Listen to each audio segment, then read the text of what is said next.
Volví a sentir esa sensación de volver a descolgar del armario la ropa para ese día señalado en el calendario, como cuando uno estrena zapatos nuevos, acariciar por unas horas con mis notas tu caminar, de reencontrarme con los compañeros bajo las trabajaderas,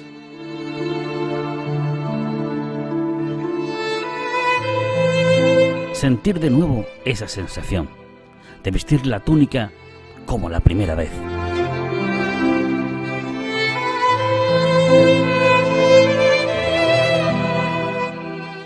El riguroso traje de negro, con la responsabilidad de llevar al Hijo o a la Madre de Dios.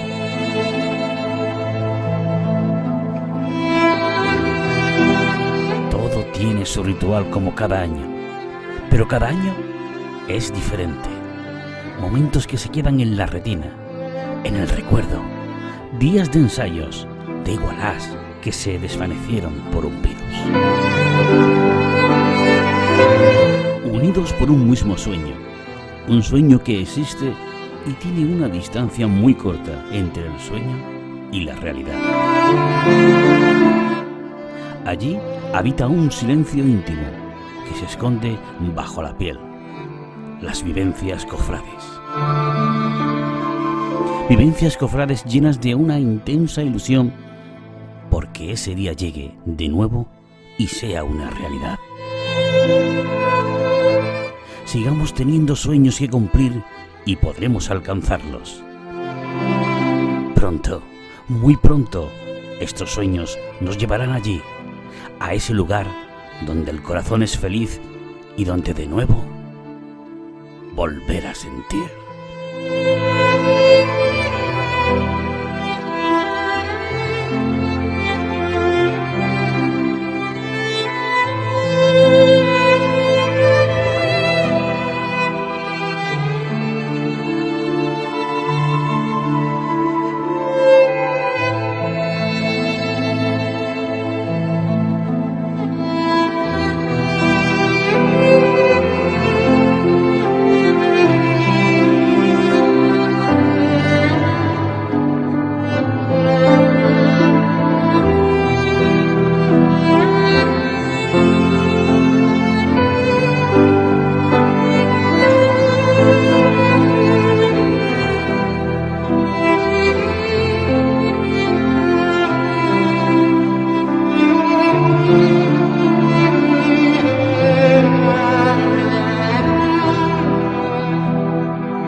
Bienvenidos al primer capítulo de la Pasión de Cristo. Os quiero comentar que lo que vamos a ver a lo largo de esta semana es una síntesis documental de los manuscritos conocidos, llamados canónicos, y aquellos que se ocultaron tras el primer concilio de Nicea del año 325. Y haremos una síntesis cronológica de lo que ocurrió en el año 30. Hoy, en este capítulo, vamos a tratar la entrada de Jesús en Jerusalén y la primera parte de lo que ocurrió en la última cena. Bien, comenzamos. En Betfagé, que está a 1 kilómetro en el Monte de los Olivos, a 1 kilómetro aproximadamente de la muralla exterior de Jerusalén, Jesús pidió un burro para que se cumpliera lo que dijeron los profetas. Bien, empezaron acompañándolo sus discípulos, pero ¿vosotros creéis que si Jesús hubiera entrado en Jerusalén solamente con sus 12 íntimos, los fariseos iban a alarmar de algo? ¿Los saduceos? Jesús no iba solo con sus 12 discípulos. A lo largo de ese recorrido, de ese kilómetro, se fueron incorporando gente que lo seguían cada vez más, y entró en Jerusalén con 500 seguidores. Aquello sí alarmó. Se alarmaron las castas sacerdotal del templo de Jerusalén. Cuando entran en Jerusalén, uno de los saduceos pegándole voces, maestro, maestro. La palabra maestro lo utilizó un poquito en plan de burla. Oye, dile a estos que se callen. Y Jesús le respondió, si ellos callan, gritarán las piedras.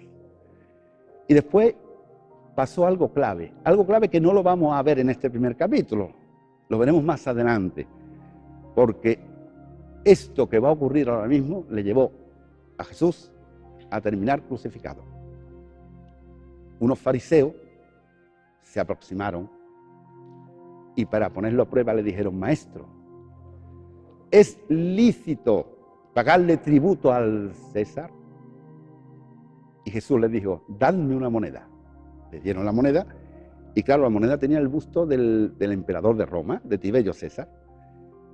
¿Qué es lo que viene en la moneda?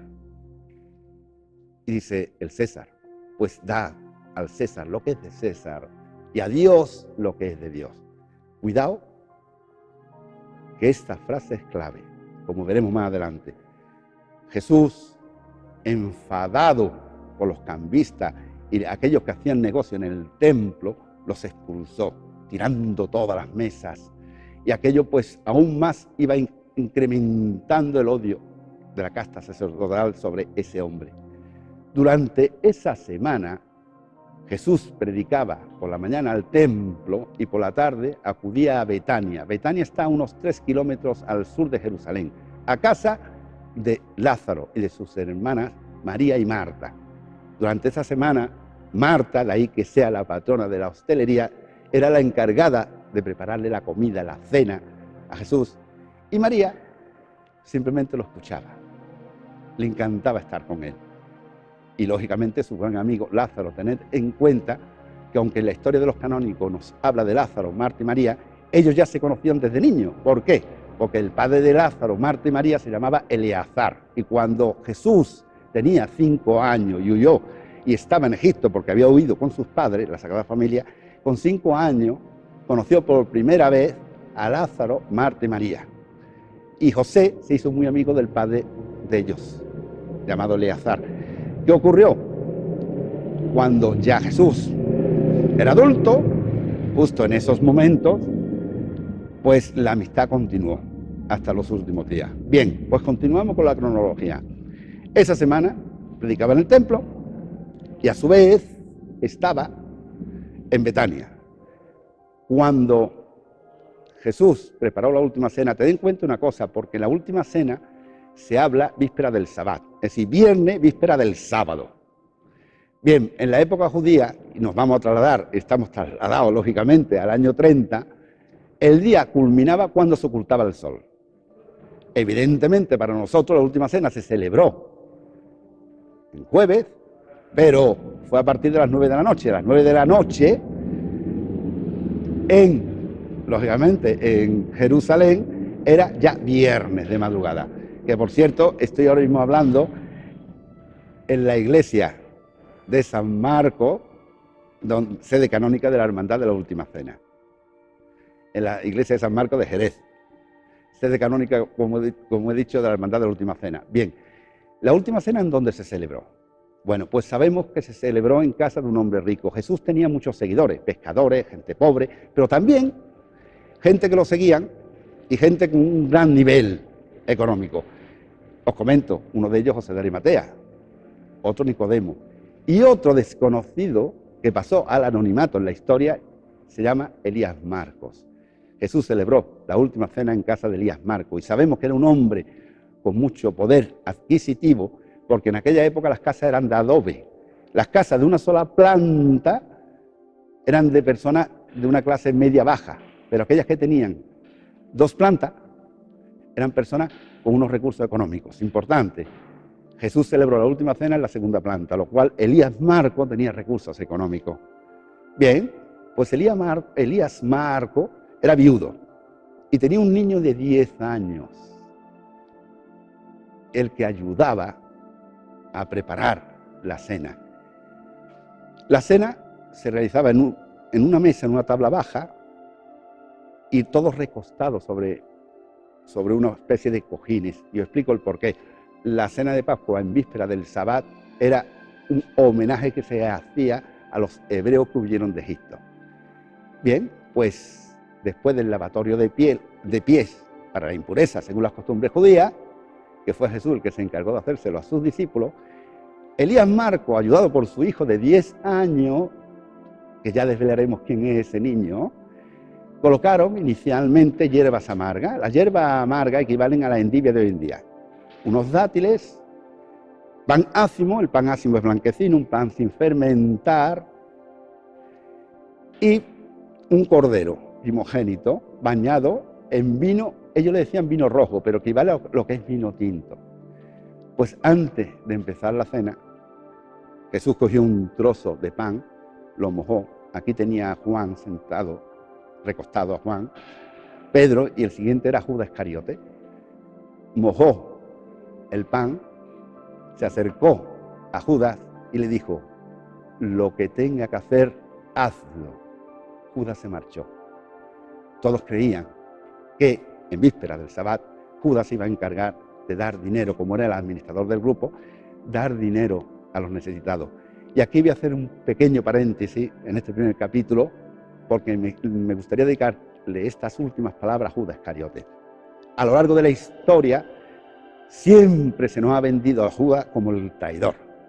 ¿Y si yo os digo que nunca fue un traidor? Para saber si una persona es traidor, lo primero que hay que hacer es conocerla. Es lógico. Pues vamos a conocer quién era Judas. Judas era hijo de Simón Iscariote. ¿Quién era su padre? Su padre era un celote. ¿Quién eran los celotes? Los celotes eran los extremistas de la época. Su único objetivo era expulsar a los romanos de la tierra prometida. Bien, pues el padre de Judas ascendió en grado a ser jefe de celote y contrataba a unos sicarios. Le decían los hombres de la sica, porque tenían un puñal, una hoja en forma con la forma del cuello, y cortaban las cabezas de los romanos. Judas vivió en ese ambiente. Veía que su padre era celote, en su casa entraban celotes, y ese era el ambiente de Judas. ¿Qué ocurrió con él? Pues que un buen día, andando por el Jordán, se encuentra con un señor llamado Juan, apodado el Bautista, que pegaba voces: arrepentíos, arrepentíos. Y no solo eso, sino que en una ocasión se metió con Herodes Antipa, diciéndole: Herodes, no es lícito que tenga por esposa a la mujer de tu hermano. Aquello lo vivió Judas de tal manera que pensó, como él ya estaba viviendo, digamos, lo que es el mundo del celote en aquella época con su padre, pensó que Juan era un celote y se convirtió en discípulo de Juan. Pero dijo una frase clave, Juan Bautista: detrás de mí vendrá otro que es mayor que yo. ¿Qué pensó Judas? Que el que venía detrás de él era el jefe de los celotes. Judas se hizo discípulo de Jesús, se ganó su confianza, fue administrador del grupo, estuvo 2 años y medio al lado de él. Pero Judas vio que Jesús no reaccionaba. Solución: voy a llevarlo al límite. si entrego a este hombre a mi maestro, dará un golpe y sacará todo su poder y expulsará a los romanos. Para ello, y según la ley, tuvo que ir al templo.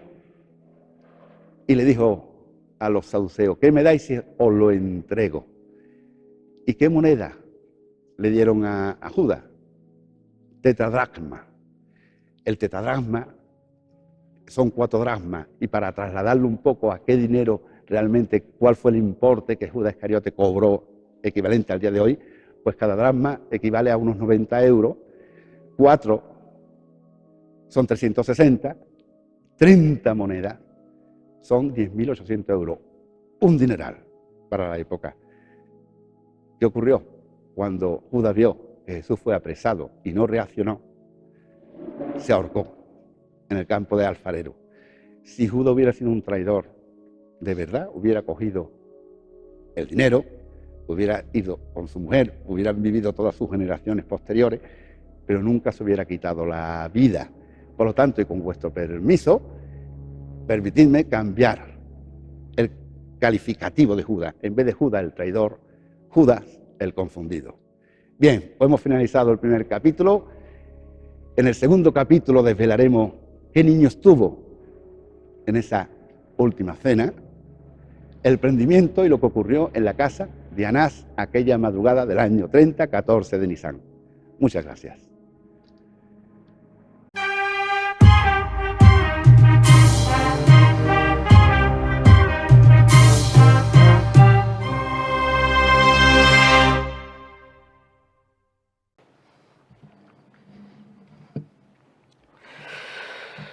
Si, como ya hemos escuchado, la música del Stabat Mater de Pergolesi nos conmueve, su letra nos une al dolor de María. Dice uno de sus versículos: «Oh Madre, fuente de amor, hazme sentir tu dolor al pie de la cruz para llorar contigo». Por ello, todos los que nos ponemos hoy ante este atril, hablaremos del dolor de María, en un año nuevamente extraño y triste, en el que añoraremos sonidos y perfumes, saetas y oraciones estremecidas al pie de las aceras y manos que se acercan dándole besos a los respiraderos dorados y de plata antigua. Y estaremos unidos en su dolor porque pocas veces nos hemos visto más necesitados de su maternidad y cercanía, ya que así como la pasión del Señor nos acompaña en el dramático viaje al fondo del sufrimiento humano, necesitamos el ejemplo de María para soportar nuestro dolor, el dolor que actualmente nos domina, afectando a la vida material, familiar, social y económica del mundo. Toda la vida de la Virgen fue un dolor continuo. Ella fue maestra del sufrimiento desde un Belén sin posada, un exilio hacia Egipto y una vida humilde y pobre en el pequeño Nazaret. Ella supo del miedo a la murmuración, al dolor y a la muerte, y tuvo sombras y oscuridades, preguntas sin respuestas y dudas con el solo eco del silencio. María fue una criatura humana como nosotros, elegida por Dios para ser consoladora de nuestro sufrimiento, ejemplo ante las adversidades del mundo y siempre compañera en nuestros días más oscuros y tristes. Es la madre que nos fue entregada por Cristo desde el suplicio de la cruz.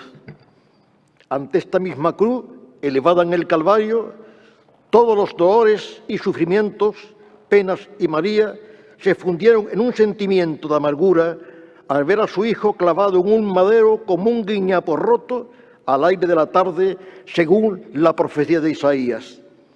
Bien sabemos que amargura es una de las palabras más dramáticamente duras del diccionario. Es la definición del sentimiento llevado al paroxismo del dolor, el más desconsolador de todos los sufrimientos. La amargura está muy cercana a la desesperación y al hundimiento. A María le acompañaba su inmensa fe, pero ante la cruz del Calvario no entendía nada, estaba desconcertada, recordando las palabras del ángel que le dijera en Nazaret: tu hijo será grande, será llamado Hijo de Dios, ocupará el trono de David y su reino no tendrá fin. Pero incluso en su desconcierto se sometió al silencio de Dios y no suplicó, no gritó contra la injusticia, no pidió desviar el dramático acontecimiento cuando una nube de amargura penetró profundamente en su corazón. Hay una posible escena que, figurándola, nos emociona. Es la vuelta de María del Calvario y del sepulcro. Ella baja sola, completamente sola, sola en el alma, sola en su amargura, sola porque bien sabéis que los grandes dolores de nuestra vida se sufren y soportan en total soledad, por mucha compañía que se tenga, por mucho consuelo que se reciba, y así el verso nos lo va a recordar. Palidecidas las rosas de tus labios angustiados, mustios los lirios morados de sus mejillas llorosas, recordando las gozosas horas días de Belén, sin consuelo y sin bien que su soledad les llene, miradla por donde vienes, hijas de Jerusalén. Y ahora nos preguntamos, como siempre, ¿cómo después de tanto dolor y de tanta pena hemos iluminado la oscuridad de la palabra amargura, llevándola a la dulce advocación que nos conmueve, consuela y enamora? ¿No será por el mucho amor, cofrade, que le hemos dedicado a María, por tantos Dios te salves y tantas adoraciones y tantos besos? ¿No será porque en la eclosión de nuestros amores hemos intentado quizás ingenuamente quitarle su amargura, entronizándola en un paso de palio, ese fanal de grandeza y gloria creado para ella? En el paso de palio la hemos elevado sobre peana repujada para que mejor vea el clamor de su pueblo. Para que alivie sus penas, la hemos alumbrado con una escala de corazones encendidos en candelería.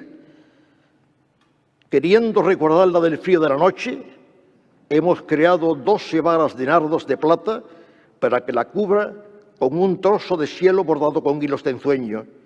Hemos querido ampararnos en su maternidad y para ello la hemos cubierto con un manto de terciopelo azul bordado en oro, desde el que los 12 misterios del rosario le rezan continuamente el saludo de las Ave Marías. Y para decirle que es nuestra reina y señora, hemos ceñido sus sienes con una corona que proclama su realeza en el cielo y en la tierra.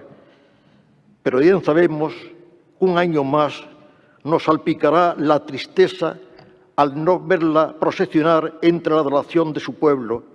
No será posible esperarla bajo los naranjos de la corredera, desde donde los blancos azahares escribirán su nostalgia sobre el negro cielo de los silencios. Tampoco navegaremos por el mar azul de la amargura para encontrarnos con ella en las angustias, donde el cuchillo del silencio cortaba los rumores de la plaza, aquella plaza donde la vio Montero Galvache para decirle: no pueda más la amargura, toda la noche se ha hecho costalero de su angustia. En aquel momento en que la Virgen, pasando por el humilladero de los servitas, se consolará con la marcha amargura que lleva su nombre. Ante estas ilusiones, solo podemos fundirnos en la emoción que nos produce su nombre y poner ante ella nuestra adoración. Vamos a figurarnos que la seguimos hasta la iglesia de los Descalzos, poniendo sobre su manto nuestra fe y nuestro amor, para que se pueda decir: iba la fe y el amor por Medina de la mano, tras un palio jerezano de azulado resplandor. Bajo el palio iba una flor, tan preciosa que los dos gritaron: vamos en pos de tan bella criatura, vamos tras de la amargura, tras de la Madre de Dios.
poquito al frente, Lito, un poquito solo. Bueno, la izquierda. Bueno, la izquierda. Aguántate.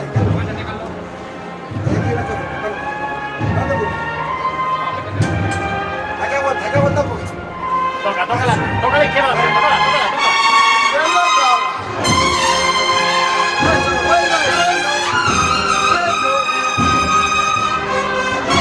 Vamos sacándolo paso a paso al frente. Vamos sacándolo paso a paso al frente.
Cuando abran, como una de las veces,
poco a poco.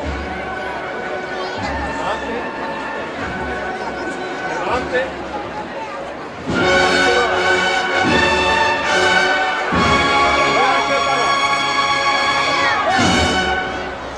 Poco a poco, la derecha adelante. Sácalo de aquí.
Bueno, vale, quieto ahí.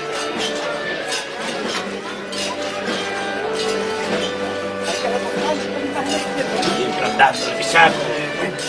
Vamos, Marquito. Algo, dime algo. ¿Dónde?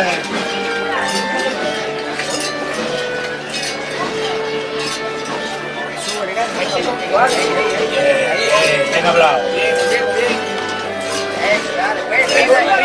No dejadme los niños. ¡Vamos con la viejita!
Hay que encararlo, hay que encararlo.